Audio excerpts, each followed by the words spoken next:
नमस्कार दोस्तों, स्वागत है आपका इकोनॉमिक मास्टर यूट्यूब चैनल पर।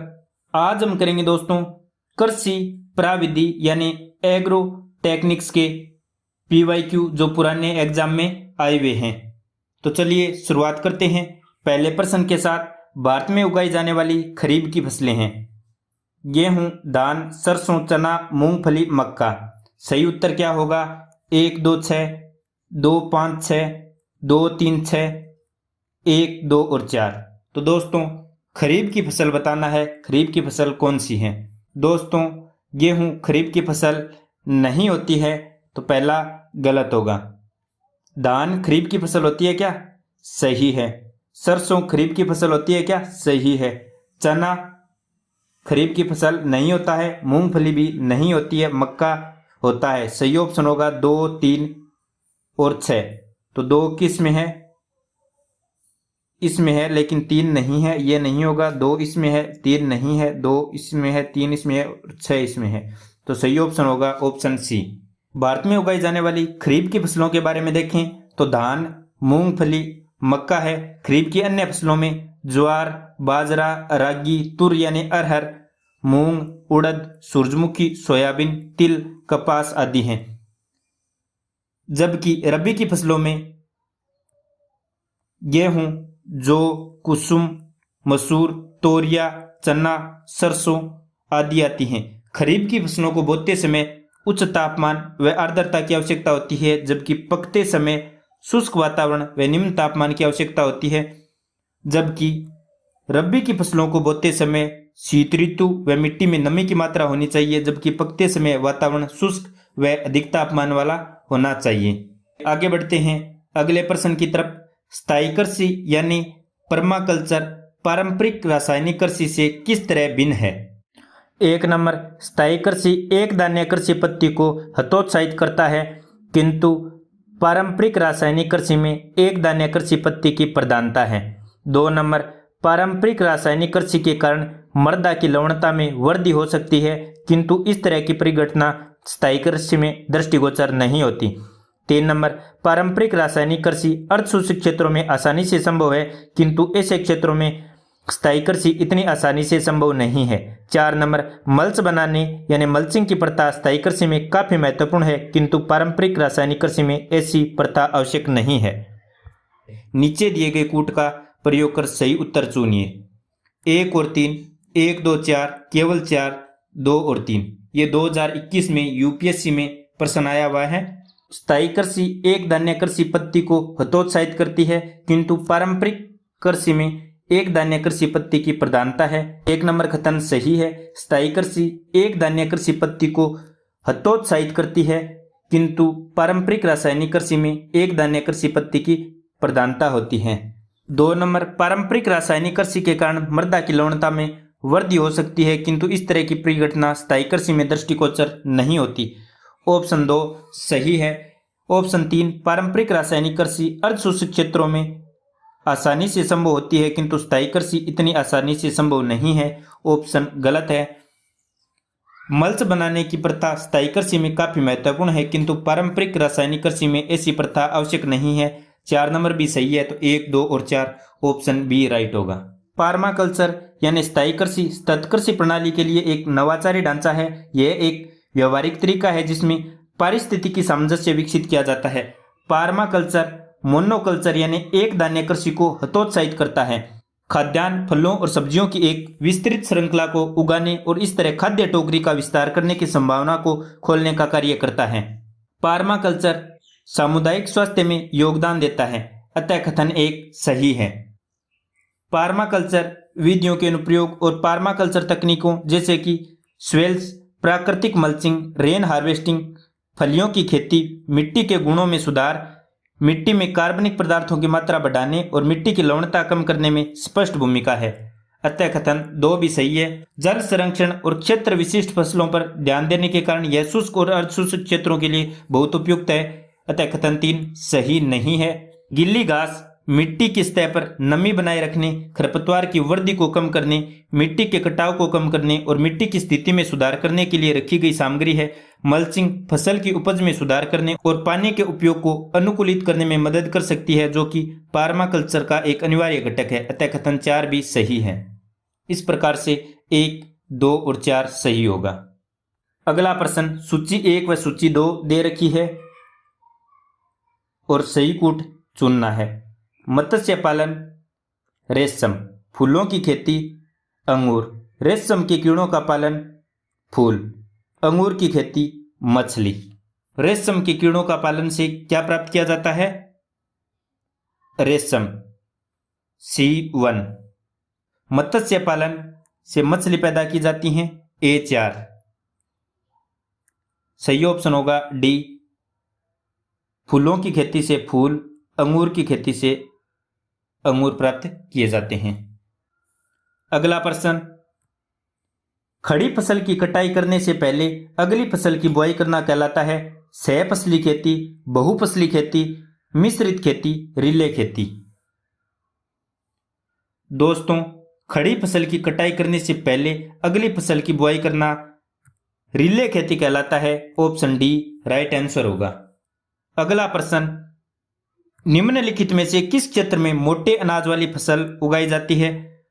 ऊंचाई वाले ऊपरी क्षेत्र में, निचले क्षेत्र में, जलमग्न क्षेत्र में, उच्च वर्षा वाले क्षेत्र में। तो दोस्तों सही ऑप्शन होगा ऑप्शन ए, ऊंचाई वाले क्षेत्र में, ए। अगला प्रश्न, यूरिया के लगातार प्रयोग से मृदा बन जाती है निष्प्रभावी, अम्लीय, क्षारीय, उपयुक्त में से कोई नहीं। सही ऑप्शन होगा ऑप्शन ए, निष्प्रभावी।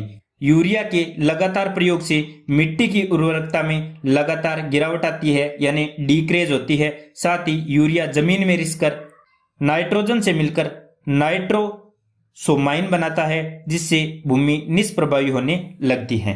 तो यूरिया नाइट्रोजन से मिलकर क्या बनाता है? नाइट्रोसोमाइन।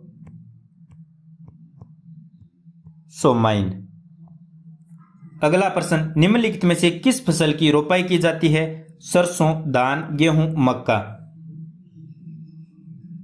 सरसों को मस्टर्ड, धान को पैडी, गेहूं को वीट, मक्का को मेज इंग्लिश में कहते हैं। तो साथ साथ में अंग्रेजी वाले नाम भी याद रखिएगा। तो सही ऑप्शन होगा दोस्तों ऑप्शन बी, धान यानी चावल है उसकी रोपाई की जाती है। अगला प्रश्न, निम्न में से कौन सा एक कृषि में उत्पादकता बढ़ाने का रास्ता है? कुशल सिंचाई, गुणवत्तापूर्ण बीज, कीटनाशकों का प्रयोग, उर्वरकों का प्रयोग, उपयुक्त में से कोई नहीं या उपयुक्त में एक से अधिक। तो दोस्तों हमें पता है कुशल बीजों से क्या किया जा सकता है? उत्पादकता बढ़ाई जा सकती है। और कुशल सिंचाई से भी उत्पादकता बढ़ाई जा सकती है। कीटनाशकों के प्रयोग से भी उत्पादकता बढ़ाई जा सकती है। उर्वरकों के प्रयोग से भी उत्पादकता बढ़ाई जा सकती है। तो उपयुक्त में से एक से अधिक। अगला प्रश्न, निम्नलिखित में से कौन फसलें अधिकांश निर्वाहमूलक कृषि के अंतर्गत पैदा की जाती हैं? मोटे अनाज तथा चावल, कपास तथा तंबाकू, चाय तथा कौवा, सब्जियां तथा फल। तो दोस्तों हमें पता है निर्वाहमूलक के रूप में मोटे अनाज व चावल उगाए जाते हैं। तो सही ऑप्शन होगा ऑप्शन ए। मोटे अनाज को इंग्लिश में मिलेट्स कहा जाता है, चावल को राइस कहा जाता है, कपास को कॉटन, चाय को टी, सब्जियों को वेजिटेबल्स, फल को फ्रूट्स कहते हैं। अगला प्रश्न, सहकारी इकाइयों की दशा में किस क्षेत्र में विकास की ऊंची दर प्राप्त हुई है? चीनी, सूती वस्त्र, जूट, सीमेंट। तो दोस्तों सही ऑप्शन होगा ऑप्शन ए, चीनी।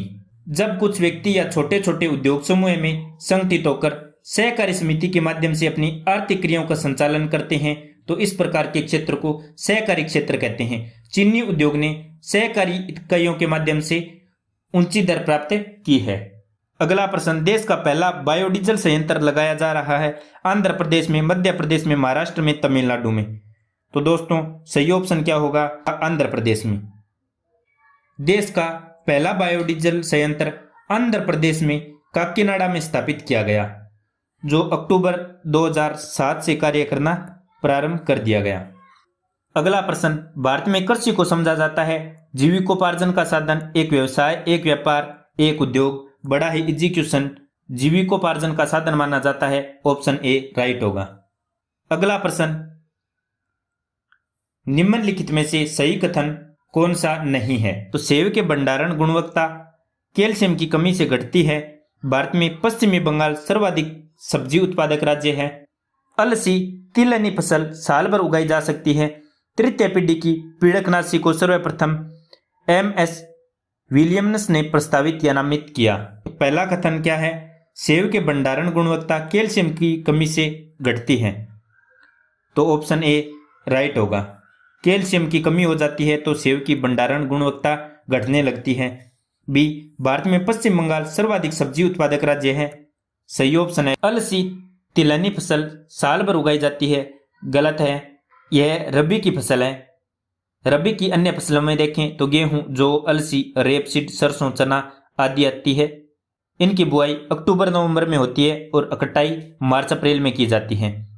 और तृतीय पीढ़ी की पीड़कनाशी को सर्वप्रथम एसएम विलियम्स ने नामित किया, तो डी बी राइट आंसर होगा। इस प्रश्न में क्या पूछ रखा है?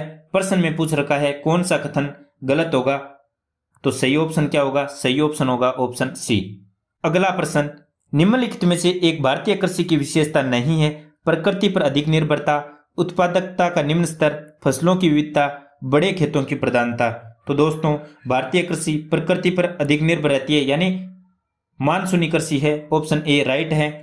उत्पादकता का निम्न स्तर राइट है। फसलों की विविधता राइट है। बड़े खेतों की प्रधानता नहीं है यह विशेषता। और प्रश्न में क्या पूछ रखा है? कौन सी विशेषता नहीं है? तो सही ऑप्शन क्या होगा? सही ऑप्शन होगा ऑप्शन डी। अगला प्रश्न, भारतीय कृषि पर वैश्वीकरण के प्रभाव के संदर्भ में निम्नलिखित में से कौन सी व्याख्या असत्य है, यानी गलत कथन कौन सा है? जलवायु परिवर्तन, नगद फसल पर बल, आय असमानता में वृद्धि, आर्थिक सहायता में कटौती। जलवायु परिवर्तन भारतीय कृषि पर वैश्वीकरण का प्रभाव नहीं है, तो सही ऑप्शन क्या होगा? ऑप्शन ए, क्योंकि यह कथन गलत है। और पूछ क्या रखा है? कौन सा कथन गलत है? नगद फसलों पर बल सही कथन है। आय असमानता में वृद्धि सही कथन है। आर्थिक सहायता में कटौती सही कथन है। तो जलवायु परिवर्तन के लिए क्या उत्तरदायी है? वैश्वीकरण यानी ग्लोबलाइजेशन उत्तरदायी नहीं है। इसके लिए GHG यानी ग्रीन हाउस गैस उत्तरदायी है। जबकि वैश्वीकरण का प्रभाव कौन सा है? नकदी फसलों पर बल, आय या समानता में वृद्धि, आर्थिक सहायता में कटौती, उर्वरकों एवं कीटनाशकों का अधिक प्रयोग, व्यावसायिक कृषि को बढ़ावा आदि भारतीय कृषि पर वैश्वीकरण के प्रभाव को दर्शाते हैं। अगला प्रश्न, मिश्रित कृषि में सम्मिलित है। विभिन्न फसलों को योजनाबद्ध तरीके से उगाना, रबी एवं खरीफ फसलों का साथ साथ उगाना, कई तरह की फसलें उगाना तथा साथ में पशुपालन भी करना, खाद्यान्न फसलों तथा सब्जियों को साथ साथ उगाना। तो दोस्तों, सही ऑप्शन कौन सा होगा? मिश्रित कृषि में विभिन्न फसलों का योजनाबद्ध तरीके से उगाना, गलत ऑप्शन। रबी एवं खरीफ फसलों का साथ उगाना मिश्रित कृषि कहलाता है क्या? गलत। कई तरह की फसलें उगाना तथा साथ में पशुपालन करना, सही ऑप्शन है ऑप्शन सी। खाद्यान्न फसलों तथा सब्जियों का साथ उगाना मिश्रित कृषि नहीं कहलाता है। अगला प्रश्न, मानव की कौन सी क्रिया जलवायु से सर्वाधिक प्रभावित होती है? मत्स्य उद्योग, खनन, निर्माण, कृषि, बड़ा ही एग्जीक्यूशन। सही ऑप्शन होगा ऑप्शन डी कृषि। कम वर्षा, अधिक वर्षा, ओला पड़ना, हिमानियों का पिघलना, नदियों से बाढ़ आदि कृषि को प्रभावित करते हैं। अगला प्रश्न, गन्ना उत्पादन के एक व्यावहारिक उपागम का जिसे धारणीय गन्ना उपक्रमण के रूप में जाना जाता है क्या महत्व है? 1 नंबर, कृषि की पारंपरिक पद्धति की तुलना में बीज की लागत बहुत कम होती है। इसमें च्यवन यानी ड्रिप सिंचाई का प्रभावकारी प्रयोग हो सकता है। इसमें रासायनिक या अकार्बनिक उर्वरकों का बिल्कुल भी इस्तेमाल नहीं होता है। कृषि के पारंपरिक पद्धति की तुलना में इसमें अंतरासस्यन की ज्यादा गुंजाइश है। 1 और 3, 1 2 4, 2 3 4, 1 2 3 4। सही ऑप्शन क्या होगा? गन्ना के एक व्यावहारिक उपागम जिसे धारणीय गन्ना उपक्रमण के रूप में जाना जाता है, इससे कृषि की पारंपरिक पद्धति की तुलना में इसमें बीज की लागत बहुत कम आती है। ऑप्शन 1 राइट है। दूसरा, इसमें सेवन यानी ड्रिप सिंचाई का प्रभावकारी प्रयोग हो सकता है। ऑप्शन 2 भी राइट है। इसमें रासायनिक या अकार्बनिक उर्वरकों का बिल्कुल भी इस्तेमाल नहीं होता। ऑप्शन 3 गलत है। तो सही ऑप्शन क्या होगा? Option B. कृषि की पारंपरिक पद्धति की तुलना में इसमें अंतरासस्यन की ज्यादा गुंजाइश है। ऑप्शन 4 भी राइट है। तो 1, 2 और 4 राइट ऑप्शन होंगे। धारणी या गन्ना उपक्रमण गन्ना उत्पादन के एक व्यावहारिक उपागम के रूप में जाना जाता है। कृषि की पारंपरिक पद्धति की तुलना में इसमें बीज की लागत बहुत कम होती है। इसमें ड्रिप सिंचाई का प्रभावकारी प्रयोग किया जा सकता है। पारंपरिक पद्धति की तुलना में इसमें अंतरासस्यन की ज्यादा गुंजाइश है। इस पद्धति में कार्बनिक और अकार्बनिक दोनों रसायनों का प्रयोग किया जाता है या किया जा सकता है। इस पद्धति का प्रारंभ भारत में वर्ष 2009 में किया गया था। अगला प्रश्न, भारत में मृदा अपक्षय समस्या निम्न में से किससे या किन से संबंधित है? वेदिका कृषि से, वनोन्मूलन से, उष्णकटिबंधीय जलवायु से। सही कूट चुनना है। 1, 2, केवल 2, 1, 3, 1, 2, 3। मृदा अपक्षय समस्या वेदिका कृषि से संबंधित है क्या? नहीं। वनोन्मूलन से? हाँ है। तो 1 से नहीं है, 2 से है। तो सही ऑप्शन होगा ऑप्शन बी। मृदा अपक्षय प्रकृति विरुद्ध मानवीय क्रियाकलापों का दुष्परिणाम होता है। पेड़ पौधों की जड़ें मिट्टी को जकड़े रखती है, जिससे मृदा अपक्षय आसानी से संभव नहीं होता। किंतु जहां वनों की कटाई कर दी जाती है वहां मृदा अपक्षय होता है। भारत में यह समस्या एक गंभीर समस्या के रूप में उभर चुकी है। अगला प्रश्न, कृषि में फर्टिगेशन के क्या लाभ हैं? सिंचाई जल की धारणीयता का नियंत्रण संभव है। रोग फॉस्फेट और सभी अन्य फॉस्फेटिक उर्वरकों का सफलता के साथ अनुप्रयोग संभव है। पौधों के लिए पोषक बढ़ी हुई मात्रा में सुलभ किए जा सकते हैं। रासायनिक पोषकों के निक्षालन में कमी संभव है। सही कूट का चयन करना है। 1, 2, 3, 1, 2, 4, 1, 3, 4, 2, 3, 4। कृषि में फर्टिगेशन से सिंचाई जल की क्षारीयता का नियंत्रण संभव है। ऑप्शन ए राइट होगा। दूसरा, कृषि में फर्टिगेशन से रोग फॉस्फेट और सभी अन्य फॉस्फेटिक उर्वरकों का सफलता के साथ अनुप्रयोग संभव है। गलत है। पौधों के लिए पोषक बढ़ी हुई मात्रा में सुलभ किए जा सकते हैं। सही है। रासायनिक पोषकों के निक्षालन में कमी संभव है। सही है। तो 1, 3, 4 सही होगा। तो सही ऑप्शन होगा ऑप्शन सी। फर्टिगेशन शब्द फर्टिलाइजर यानी उर्वरक और इरिगेशन सिंचाई से मिलकर बना है। ड्रिप सिंचाई के माध्यम से जल के साथ उर्वरकों को भी पौधों की जड़ों तक पहुंचाना फर्टिगेशन कहलाता है। यानी जो भी हम खेत में पानी लगाते हैं उसी में उर्वरक डालकर ड्रिप सिंचाई के माध्यम से पौधों की जड़ों में पानी और उर्वरक साथ में पहुंचाया जाता है ताकि पैदावार अच्छी हो सके। इसके क्या फायदे हैं? सिंचाई जल की क्षारीयता का नियंत्रण संभव हो सकता है। पौधों के लिए पोषक बढ़ी हुई मात्रा में सुलभ किए जा सकते हैं। रासायनिक पोषकों के निक्षालन में कमी संभव हो सकती है। जमीन के अन्य भागों में रासायनिक तत्वों का उपयोग नहीं किया जाता है, जिससे खरपतवार की समस्या नहीं होती है।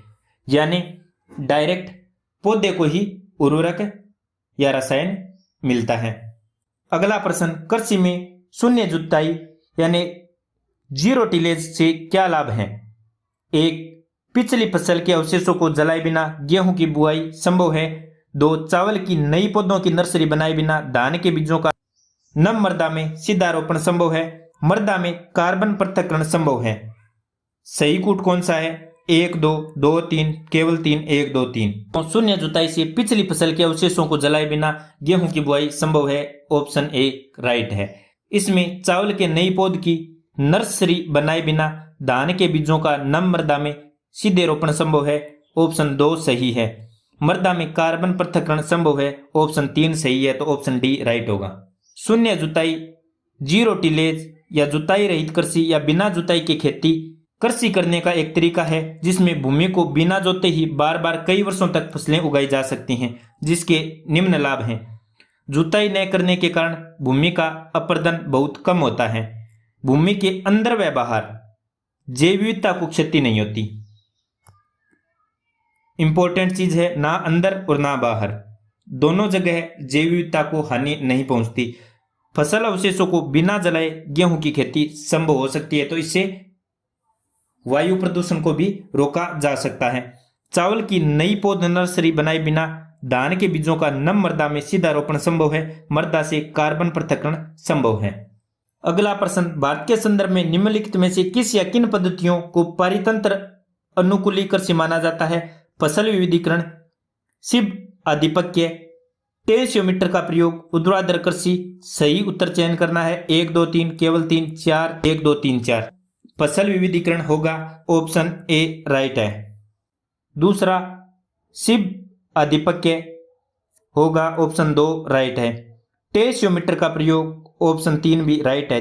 ऊर्ध्वाधर कृषि राइट है, तो सही ऑप्शन होगा ऑप्शन डी 1 2 3 4। इस प्रकार की कृषि से मृदा अवनयन तथा अपर्दन नहीं होता है, साथ ही कृषि तकनीकी जल संरक्षण में भी सहयोग करती है। अगला प्रश्न, खेती में बायोकल्चर का क्या महत्व है? बायोकल्चर ऊर्ध्वाधर खेती में वर्धीकर माध्यम से अंश के रूप में प्रयुक्त किया जा सकता है। 2 नंबर, जब बायोकल्चर वर्धीकर माध्यम के अंश के रूप में प्रयुक्त किया जाता है तो वह नाइट्रोजन यौगिकारी सूक्ष्म जीवों की वृद्धि को बढ़ावा देता है। 3 नंबर, जब बायोकल्चर वर्धीकर माध्यम में अंश के रूप में प्रयुक्त किया जाता है तब वह उस वर्धीकर माध्यम की जल धारण क्षमता को अधिक लंबे समय तक बनाए रखने में सहायक होता है। सही ऑप्शन क्या होगा? सही ऑप्शन होगा ऑप्शन 1 2 और 3, तीनों सही होंगे, ऑप्शन डी राइट आंसर होगा। बायोकल्चर 2 शब्दों से मिलकर बना है, बायो फर्टिलाइजर और चारकोल। बायो फर्टिलाइजर का मतलब ऐसे सूक्ष्म जीवों से है जो पौधों को प्राकृतिक रूप से पोषक तत्व प्रदान करते हैं, और चारकोल का अर्थ है लकड़ी का कोयला। खेती में बायोचार का उपयोग निम्नलिखित है। बायोचार ऊर्ध्वाधर खेती में वर्धीकर माध्यम के अंश के रूप में प्रयुक्त किया जा सकता है, तो किस खेती में? ऊर्ध्वाधर खेती में। जब बायोचार वर्धीकर माध्यम के अंश के रूप में प्रयोग किया जाता है तब वह नाइट्रोजन यौगिकारी सूक्ष्म जीवों की वृद्धि को बढ़ावा देता है। तो बायोचार नाइट्रोजन यौगिकारी सूक्ष्म जीवों की वृद्धि को बढ़ावा देता है। जब बायोचार वर्धीकर माध्यम के अंश के रूप में प्रयुक्त किया जाता है तब उस वर्धीकर माध्यम की जल धारण क्षमता को अधिक लंबे समय तक बनाए रखने में सहायक है, तो जल धारण क्षमता भी बढ़ाता है। कृषि अपशिष्ट पदार्थों को नष्ट कर मृदा को अधिक उपजाऊ बनाता है, तो मृदा को अधिक उपजाऊ भी बनाता है कौन? बायोचार। कृषि प्राविधिकी के PYQ आपको समझ में आ गए होंगे। यदि आपने इकोनॉमिक मास्टर यूट्यूब चैनल को सब्सक्राइब नहीं किया है तो अभी सब्सक्राइब कीजिए, अपने दोस्तों के साथ शेयर कीजिए। आपको अर्थशास्त्र के सभी टॉपिक के PYQ उपलब्ध कराए जाएंगे। बने रहिए इकोनॉमिक मास्टर यूट्यूब चैनल के साथ। धन्यवाद। जय हिंद, जय भारत।